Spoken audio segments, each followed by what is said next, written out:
Thank you so much for coming onto my channel, founding overall father from the Kiki house, Papi Ada. Thank you so much, babe, for coming on.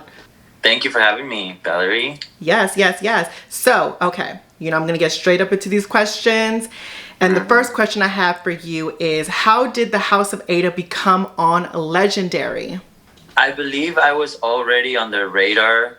My name kept coming up since season 1, but I was never a part of I used to be a part of House of Mizrahi. That was my first ever mainstream house I was ever a part of. But Kiki House of Ada, I started here in Portland, Oregon since 2014.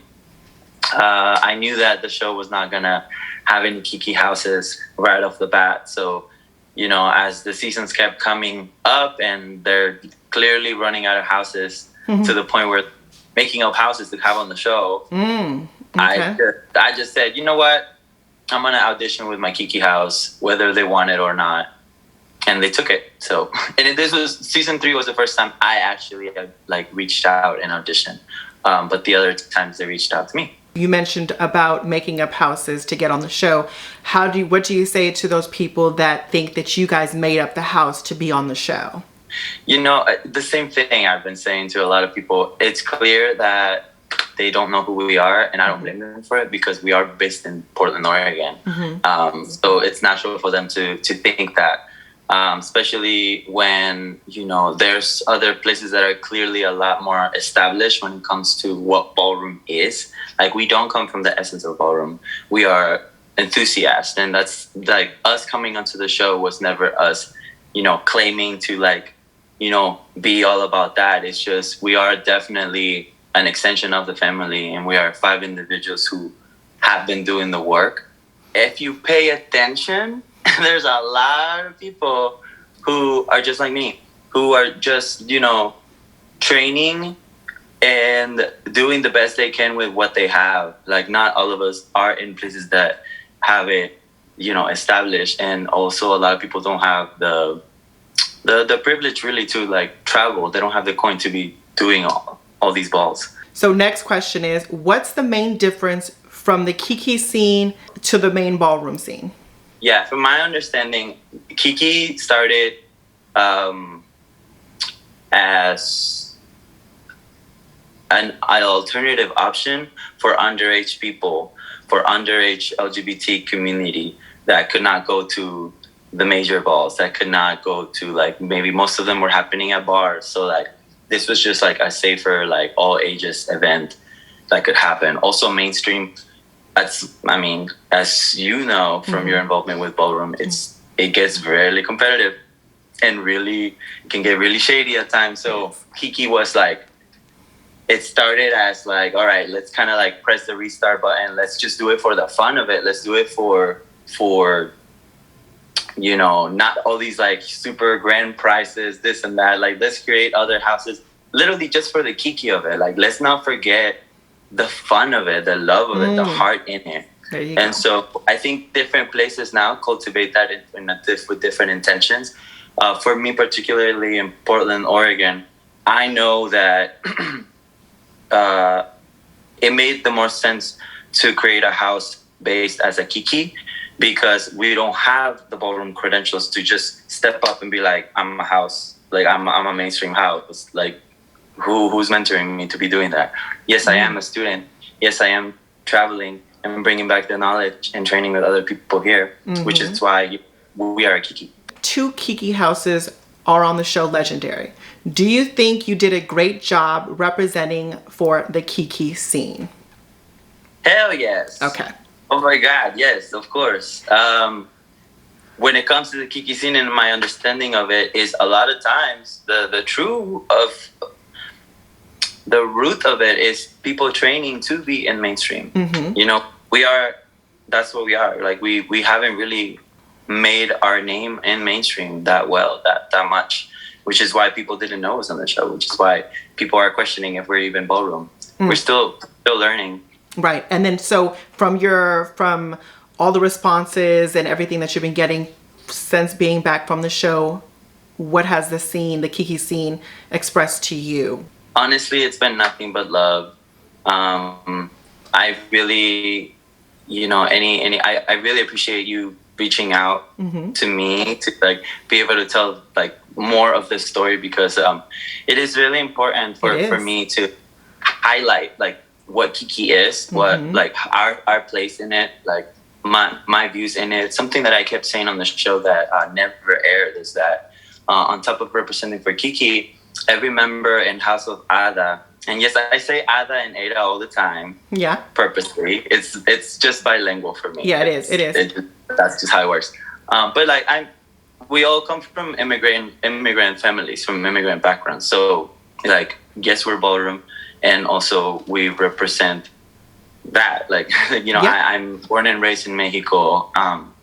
Lived the whole like immigrant experience, and as a dancer, never really found a place until I found ballroom, really. So I'm a hard worker. That's my nature, and when I hear these comments and these critiques, I pay it, honestly. Yeah. Like, for me, it's like, it's nothing new. Like, we're gonna keep doing what we're doing, and we're gonna keep making our name for ourselves individually and as a Kiki house. Yes, thank you so much for saying it just like that. You don't let these comments get to you if they're negative. You don't let that be in your atmosphere. You don't let that come into your piece, because that's going to be I want everyone to understand that's going to be a main thing in your ballroom career if you want to start doing balls, or if you're in balls. Don't let anything affect you like that. Absolutely. It's nothing new. It's just, when you get an opportunity to be on a reality TV show, there's just that much more people that are going to be commenting. Yeah, it's just heightened. Yeah. Why choose to have a house in the Kiki scene when you can have one in the main ballroom scene? I chose to do a Kiki house instead of a mainstream house because when I learned about Kiki, it made the most sense for Portland. I'm not in a place where there's multiple legends and icons living around me. I don't have my mentors living next door to me. I always have to try my best to travel to get to that. And through my travels, I know what ballroom is. I know what ballroom feels like. And I think it would require a lot more of that, that vibe, that essence, to really build something to the level of it being mainstream. As of now, my house is the only active house in Portland. So yeah, it just didn't make sense to go that route. To this point, it still doesn't make any sense. Next question. Episode 4. Do you think that you guys displayed a great hand performance during your performance? I'm going to be honest. No, okay. I don't think we did. Okay. I think so my son, baby, with the boob. Yes, love the boobs. Love the tits. Oh my gosh, she looks so beautiful. Yes. But yeah, like I know what my kid's capable of, and I think the nerves got on them, and they did not perform hands the way they can. Yeah. And it might have been like the boobies getting in the way or the hair getting in the way, because it's a whole different element when you got all these effects going on. And in fact, that really was what it was. But still, I know we could have done better. The hand, when we're talking about the hand being the challenge of that category. Yeah, thank you. As a house, we were doing like a little amoeba effect. And you've interviewed people on reality TV shows all the time. They do their edits, their cuts, and all that stuff. Listen, that performance looked way better than what they edited. Okay. And that's not me. I'm very honest about my performance. Like, I'll take a chop. I'll take, like, if I messed up, I'll take it. But no, that I had. That's not what that looked like. I feel like there was a lot of zoom-ins on things, while around it there were like elements happening, and it just kind of it made it look a little funny. When you're saying that it's the edit, but when you go to the judging and they're saying the same things of where was the hand performance? We're kind of missing that element. So is it really the edit? Because technically the edit is basically portraying what the judges are critiquing on. Well, no shade. The first week we got, hey, we need less choreo. Yeah. And then this time we needed more choreo. So it was very contradicting as far as the judging goes. Because every time they said something to us, we listened and we took it and we gave it. Yeah. But at the end of the day, it's a reality TV show competition. So, you know, and I think if they did air this when we went backstage, we were like, okay, they said this last time. Oh, they showed Vanity making a comment about, you know, they said they wanted less choreo, now they want more choreo. We just gotta go home and find the balance between it, you know, because like that's what it's about. So yeah, although it came off contradicting, it was our homework and we took it. Okay. Next question. What was your favorite look on the show? Hands down, the frog look. Love that you guys picked that. Love that you guys picked that. That was so unique and that was so cute to me. Love that. One word to describe each house on Legendary. When I say the house, the first thing that comes to your mind. Okay. The House of LaBeija. Oh my God, they're so funny. Next house, Alpha Omega. Sexy. Okay. Revlon. Oh my gosh, Revlons. They're kind. Okay. Machiavelli. Machiavelli, I'm gonna say heart. Heart. Yoji Yamamoto. Talent. Okay. Demure Versailles. Demure Versailles. Damn, they had great energy. I don't even know one word. I just want to say, like, bring them back. They need another chance on the show. Okay. Good job. Juicy Couture. Juicy Couture. That might be my word. Emoting, oozing, right? Life. Like Juicy's. The girls. The girls. Yes, love it. Okay, Alan Meekley. I feel like I didn't really get to know them. Okay. To be honest. So, you don't know them? I don't want to pull a Mariah and say I don't know them. No, I'm just saying, you know. Yeah. Oh, shit. I don't know what to say. I don't know. One word. One word to Adam Meekley. They're cute. The House of Light. House of Light. Homies. Homies. And last but not least, the House of Ada. Fairies. Love it. Okay, next question. What do you think of Kiki Palmer replacing Megan Thee Stallion on Legendary? No shade. Kiki Palmer is like the most reasonable judge on that panel. I was so shocked. I felt like her criteria was consistent and it always made sense. And she knew how she stepped into ballroom as a new judge. I liked everything she had to say. And even the times that I didn't agree with her, I feel like she was able to briefly explain, have a way to back it up. So, you know, it felt constructive. Were the judges' critiques of your performances harsh or wrong? If so, which ones? Which judges?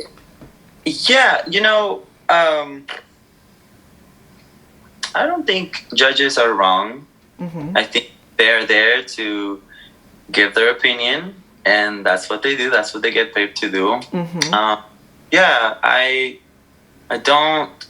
I think no matter what they say, no matter how they say it, I'm the type of person who just like, I'm looking for like what my homework is. Like, what are you saying? And then whether like I get what they said or not, like maybe one of my members got it. Like, you know, there may be times when I may disagree with their delivery, but that's completely different from the point that they're trying to make.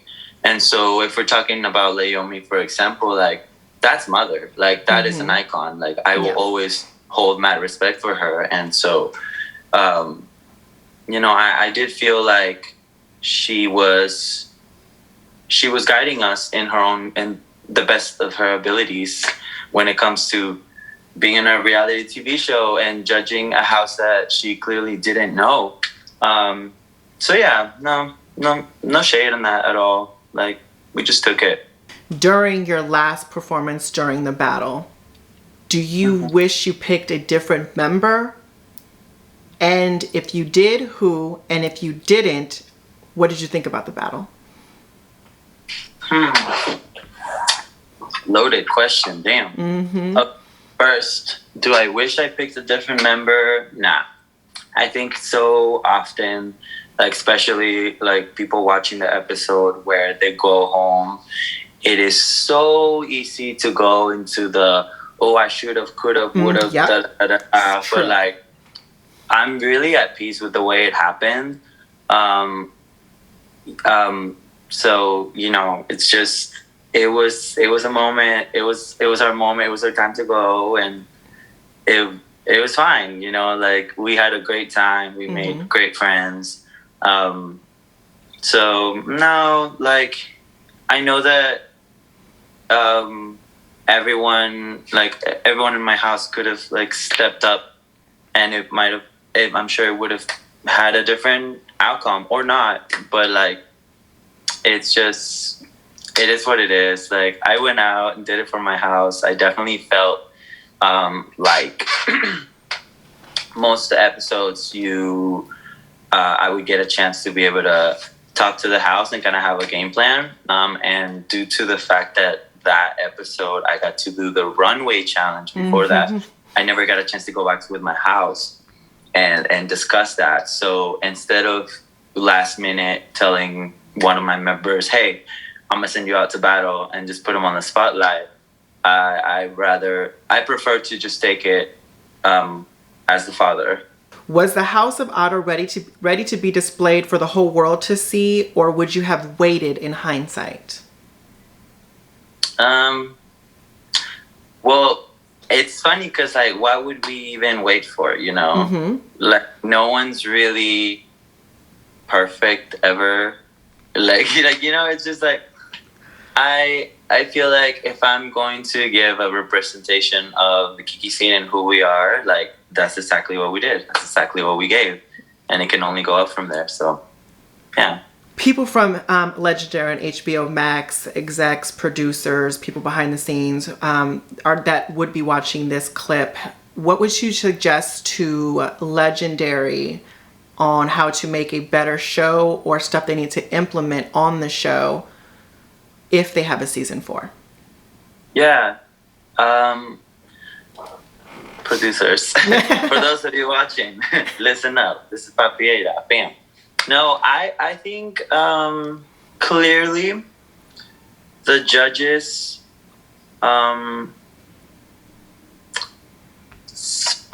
give some votes based on whether they like a house or not, which can come off as favoritism. That's debatable, you know. And so what if they just get the judges to be a part of the casting, and then they pick houses that they like? Just pick your 10 houses that all of you like already. Oh, so I that see what you're from there, maybe you can actually judge based off of the performance that you're seeing. So that by the time they get these 10 houses, they don't have to go on the whole like, oh, I like you. I'm going to give you this vote because I like your personality.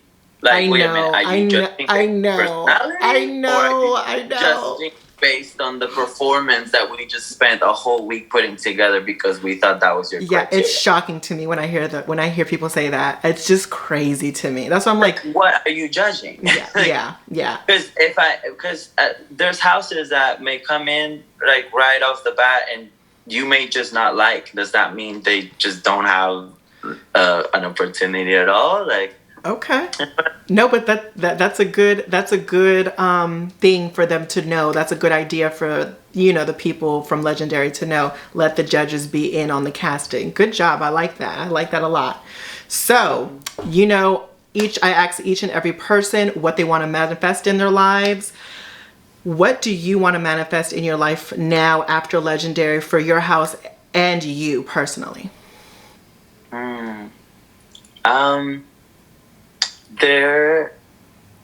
I just hope we keep inspiring. There has been a lot of like overwhelming love sent to us from like our family, our community, and people that are just like ballroom enthusiasts. And just to get to see someone like myself be able to be on TV and tell our story, they are so touched. And I just hope that we're able to, it like the whole experience, the whole show, I got to see it, and it just felt like a big like, cheers to the future of the GNC representation in ballroom. Like, yes. I just hope to see more of that. Yes. Really. Okay. Love that. Love that. So let people know where they can find you on your social media platforms. Absolutely. You can find me on DNLGIRON. That's my personal Instagram. And you can also follow our House of Ada Instagram account, which is The House of Ada.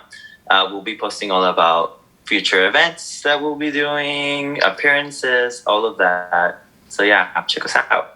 Okay. Thank you so much. Again, thank you for coming on to my platform, sharing your experiences and your thoughts, and keeping it real and honest and so blunt and straightforward. I appreciate it, babe.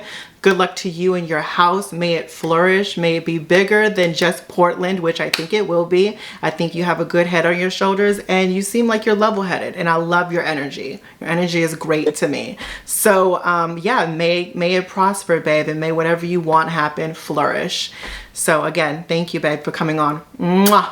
And thank you seriously for like providing this platform, because not a lot of people get to have another opportunity to like put their story out there. So yeah, that's really nice of you. Of course. Gotta do it for my ballroom culture, honey. Gotta do it for my ballroom culture. But yes, thank you, babe. Mwah. Have a good one. Bye-bye. Bye, honey. Okay, you guys, so that is the end of my interview with Papi Ada. I hope you guys enjoyed it. I know I did. Loved his energy. It was just authentic. It was nothing fake about it. It was not trying to be safe PR answers. It was just giving you how he felt, giving you how the situation was, letting us know if there was a lot of editing, letting us know about his scene, his world. I know I come from the ballroom scene, a legend in that scene. I don't know too much about the Kiki scene, so it was really enlightening for me. So hopefully it was enlightening for you as a viewer to get to know more about that Kiki scene and how everything is established, especially like in Portland and the Northwest. So yes, give this video a thumbs up if you guys really like this interview. And let me know what you guys think about the interview down in the comment section down below. And if you guys want to purchase some merch, I'm going to leave my website down in the description box below. So make sure you guys go check that out. And like always, you guys, life is your vision. It is whatever you make it, as long as you make it freaking fabulous. Until the next one, you guys. Bye.